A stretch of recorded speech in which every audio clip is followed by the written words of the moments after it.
12 de novembro de 1993, Denver, Colorado. Um cara relativamente magro, com 80 quilos, vestindo kimono branco, entra no octógono, cercado por uma grade que até então era inexistente na sua época. Do outro lado, um boxeador profissional de 100 quilos, ou seja, 20 quilos a mais. Depois, enfrentando um lutador de 110 quilos, com uma farmácia no corpo. E para fechar, lutando contra um holandês psicopata que arrancou o dente do seu adversário no octógono. 3 lutas numa noite, e o brasileiro venceu todas elas. E o mais incrível é que ele não deu nenhum soco. Sem levar quase nenhum dano, o mundo pensou: que diabos de arte é essa? Mas essa história não começou em 1993. Ela começou em 1914, quando o japonês baixinho pisou no Brasil com uma missão quase impossível. E o que aconteceu depois?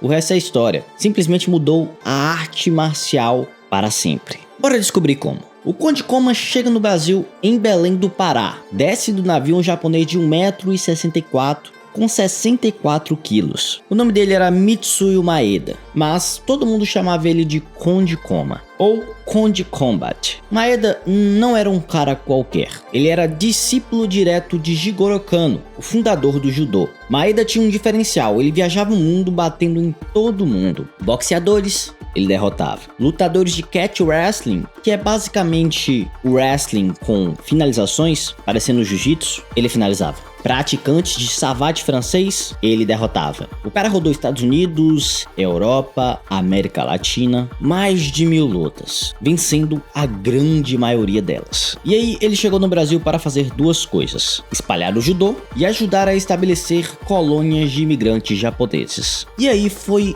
onde tudo começou. Maeda conheceu um cara chamado Gastão Gracie. Gastão Gracie era um empresário, sócio de um circo local. Ele ajudou Maeda a se estabelecer no Brasil. Como agradecimento, Maeda ofereceu a ele ensinar judô ao seu filho, que era Carlos Gracie, o filho mais velho de Gastão. Carlos, com 14 anos, assiste uma demonstração de Maeda lá no Teatro da Paz, e aquilo explodiu a cabeça de Carlos. Foi então que ele começou a treinar com Maeda. Ele aprendeu tudo: quedas, chaves, estrangulamentos. Mas tem um detalhe: o que Maeda ensinava não era apenas o judô, era uma mistura de tudo que ele havia experimentado pelo mundo: judô, o jiu-jitsu japonês, luta livre, catch wrestling, wrestling. Ou seja, Carlos absorveu tudo e depois passou para os irmãos Oswaldo, Gastão Júnior, Jorge Gracie e o mais novo, Hélio Gracie. Mas Hélio era diferente dos irmãos. Hélio Gracie foi o irmão que mudou tudo, e aqui a gente entra num território meio que complicado,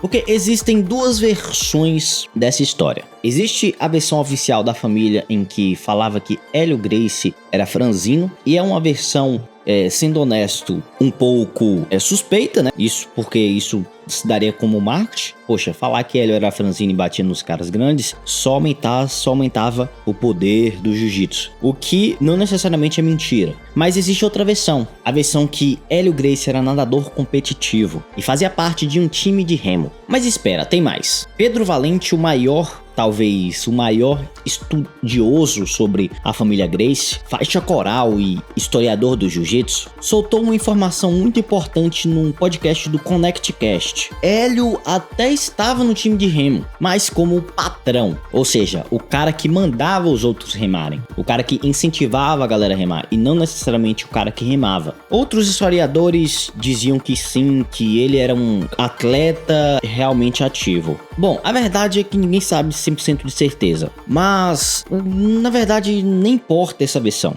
O que a gente sabe é que Hélio era mais novo dos irmãos e ele foi importante para desenvolver um estilo diferente de jiu-jitsu. Um dia, uma aluna apareceu para uma aula. Carlos Gracie estava atrasado. Hélio então se prontificou a dar aula para esse cara. Então Hélio foi lá e deu a aula inteira. Quando Carlos chegou, o aluno falou assim: eu quero continuar treinando com ele, que seria Hélio Gracie. E naquele ponto nasceu o diferencial do Brazilian Jiu-Jitsu, o Jiu-Jitsu brasileiro, ou Jiu-Jitsu Gracie. Hélio modificou as técnicas para usar a alavancagem máxima, controle posicional, eficiência total, para funcionar mesmo que você não seja o cara mais forte. E essa questão de alavanca é uma questão muito importante, muito usada em diversas lutas, principalmente lutas de grappling, como o próprio judô usa também isso, onde você faz o mínimo esforço para obter o melhor resultado. Alavanca é basicamente isso. São pontos que ligam você a ter um resultado com o mínimo de esforço possível. E realmente, cara, funcionou. Mas se Hélio era ou não fraco, ou era narrativo ou marketing, eu quero que você dê a opinião nos comentários. E essa discussão tá longe de acabar. Tanto que em 1925, os irmãos abriram a primeira academia Gracie no Rio de Janeiro. E como uma genialidade de marketing, eles começaram a desafiar todo mundo. Os Gracies tinham uma estratégia de marketing agressiva. Eles publicavam em jornais o seguinte: se você quer um braço ou costela quebrada, entre em contato com Carlos Gracie. E não era brincadeira, ele desafiava lutadores de qualquer arte marcial: karatê, boxe, luta livre, capoeira, vinha quem quisesse. E os Gracies venciam de novo, de novo e de novo. Até que o Rio de Janeiro inteiro da luta começou a falar: cara, esses caras são imbatíveis. Mas a história não ia ficar só no Brasil, porque em 1978, um dos filhos de Hélio Gracie teve uma ideia maluca, anos depois. Rorion vai para os Estados Unidos no final dos anos 70. Rorion Gracie, filho de Hélio, chegou aos Estados Unidos com $300 no bolso. A missão dele era espalhar o jiu-jitsu pelo mundo. Ele, humildemente, começou dando aulas na garagem de sua casa. Ensinava atores de Hollywood, surfista, quem quisesse aprender. E levou a tradição da família para a América do Norte. Só que agora era diferente. Ele gravava os desafios e distribuía em fitas VHS os seus combates. Nas fitas era Rorion e seus irmãos destruindo lutadores de outras artes marciais. Tudo filmado, sem cortes. Aquilo era um tipo de comercial ambulante e funcionou até certo ponto. Só que Rorion percebeu que se ele fizesse aquilo, para chegar ao mundo todo ia demorar muito, ou talvez nem ia conseguir. Então ele teve uma ideia insana, a ideia que mudou o rumo das artes marciais por completo. E para ter boas ideias é preciso ter boas escolhas. E escolher kimono de qualidades é muito importante para poder treinar.